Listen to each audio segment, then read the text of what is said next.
بسم اللہ الرحمن الرحیم اللہم صلی علی محمد وعلی آلہ واصحابہ وبارک وسلم تسلیما کثیرا کثیرا نحمدہ ونصلی ونسلم علی رسولہ الکریم۔ عید میلاد النبی صلی اللہ علیہ وسلم۔ میلاد لفظ نکلا ہے مولود سے، جس کے معنی ولادت یعنی پیدا ہونے کے ہیں۔ اسلام میں پیدائش کا دن اور مرنے کا دن منانا جائز نہیں، یہ یہود و حنود کے مذہب میں جائز ہے، جیسا کہ یہودی عیسیٰ علیہ السلام کی پیدائش کے خوشی کرسمس ڈے پر مناتے ہیں، اور ہندو اپنے بھگوان کی پیدائش جنم اشٹمی پر مناتے ہیں۔ لیکن ہمیں اسلام میں ایسا کوئی تصرف نہیں ملتا جس سے یہ ثابت ہو کہ نبی صلی اللہ علیہ وسلم نے خود اپنا یوم ولادت منایا ہو، یا صحابہ کرام رضی اللہ تعالیٰ عنہ اجمعین کو حکم دیا ہو کہ میری پیدائش کا دن منائیں۔ عید میلاد النبی صلی اللہ علیہ وسلم خالصاً دین اسلام میں بہت بڑی بدعت ہے، جیسے اب عیدوں کی عید کہا جاتا ہے، یعنی یہ امت محمدیہ کفر شرک کے ساتھ ساتھ بدعت میں بھی یہودیوں سے 4 قدم آگے ہے۔ نبی صلی اللہ علیہ وسلم نے 2 اسلامی تہوار مسلمانوں کو بتائے ہیں، وہ عید الاضحیٰ اور عید الفطر ہے، لیکن امت محمدیہ نے یہ 2 عیدوں کو خاطر میں نہ رکھا۔ عید میلاد النبی کو عیدوں کی عید کہہ کر اپنے شرکیہ اور بدعت عقائد کو اور فروغ دے دیا، اور اس بدعت عید کے لیے دلیل یہ دی کہ ہم نبی صلی اللہ علیہ وسلم کی محبت میں یہ دن مناتے ہیں، کیونکہ ہم خوش ہوتے ہیں کہ اس دن آقا علیہ الصلوۃ والسلام کی پیدائش ہوئی تھی۔ سوال یہ ہے کہ صحابہ کرام رضی اللہ عنہ اجمعین کیا نبی صلی اللہ علیہ وسلم سے محبت نہیں کرتے تھے؟ بے شک ان جان نثاروں سے زیادہ نبی صلی اللہ علیہ وسلم سے کوئی محبت نہیں کر سکتا، لیکن انہوں نے بھی یہ عید نہ خود منائی، نہ ہی کسی کو حکم دیا کہ پیدائش کا دن منایا جائے۔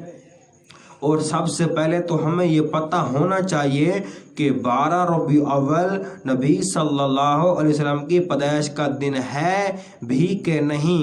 کچھ روایات میں نبی صلی اللہ علیہ وسلم کی پیدائش 8، 9 ربیع الاول اور 14 تاریخ کی ملتی ہے، لیکن نبی صلی اللہ علیہ وسلم کی وفات کی تاریخ احادیث میں 12 ربیع الاول کنفرم ہے، اور اس دن کفار مکہ اور مشرکین مکہ نے بڑی خوشیاں منائی تھی، اور صحابہ کرام رضی اللہ عنہم اجمعین غم سے نڈھال تھے۔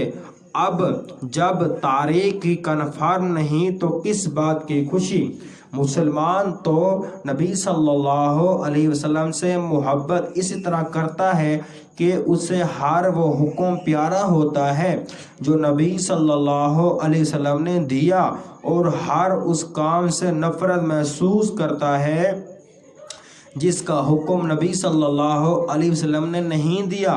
ہر وہ طریقہ پسند ہوتا ہے جس طریقے پر نبی صلی اللہ علیہ وسلم اور ان کے صحابہ تھے۔ صحابی رسول صلی اللہ علیہ وسلم نے یہ عید نہیں منائی، نہ ہی تابعین نے اور نہ ہی تابع تابعین نے۔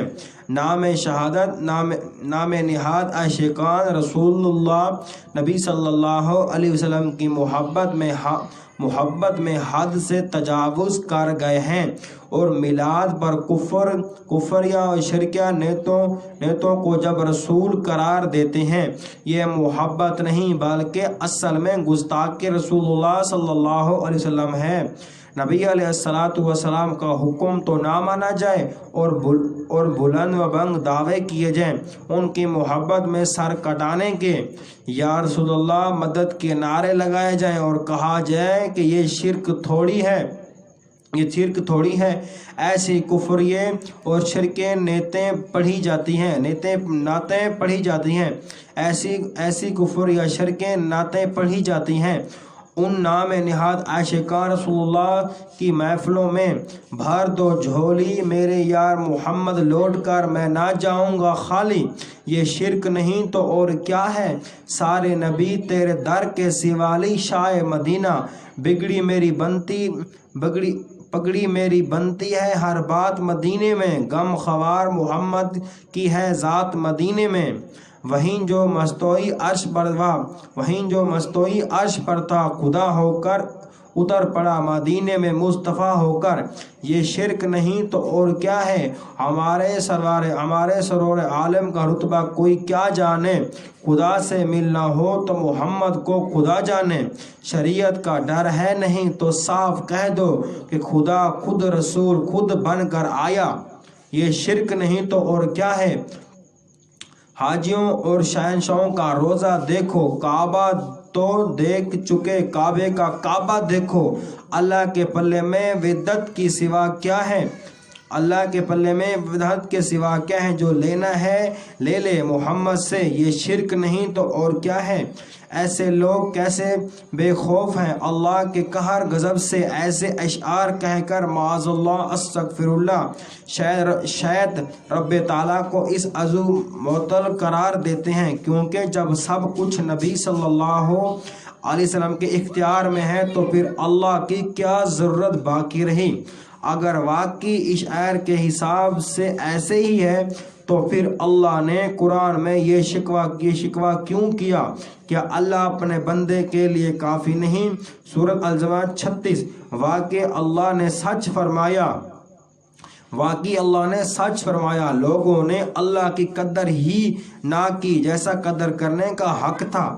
نبی صلی اللہ علیہ وسلم محبت کا تقاضا تو یہ ہے کہ ان کی سنت سے محبت کی جائے، سنت کو رنج کیا جائے۔ یہ کیسی محبت ہے جس میں نبی صلی اللہ علیہ وسلم کی تعلیمات کو پس پشت ڈال دیا جائے اور وہ من مرضی ہو یا جو نام نہاد عالم نے کہا ہو وہ کیا جائے۔ اس کا مطلب تو یہی ہوا کہ ہمیں اللہ کے فرمان اور نبی صلی اللہ علیہ وسلم کی سنت کی کوئی ضرورت ہی نہیں، بس صبح شام یا رسول اللہ مدد کے نعرے لگاتے رہے تو رب راضی اور نبی صلی اللہ علیہ وسلم سے محبت کا حق بھی ادا ہو گیا۔ اللہ کی قسم یہ وہ محبت نہیں جو ہمیں مومن بناتی ہے۔ ہماری سوجانیں اللہ کے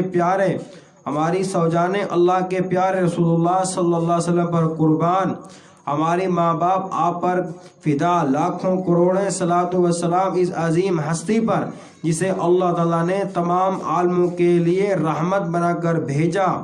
بلا شبہ نبی صلی اللہ علیہ وسلم کی محبت کے بغیر دین مکمل نہیں ہو سکتا، اور نبی صلی اللہ علیہ وسلم نے فرمایا کہ جس نے میری سنت سے محبت کی اس نے مجھ سے محبت کی، اور جس نے مجھ سے محبت کی وہ جنت میں میرا ساتھی ہوگا۔ جامعہ ترمذی۔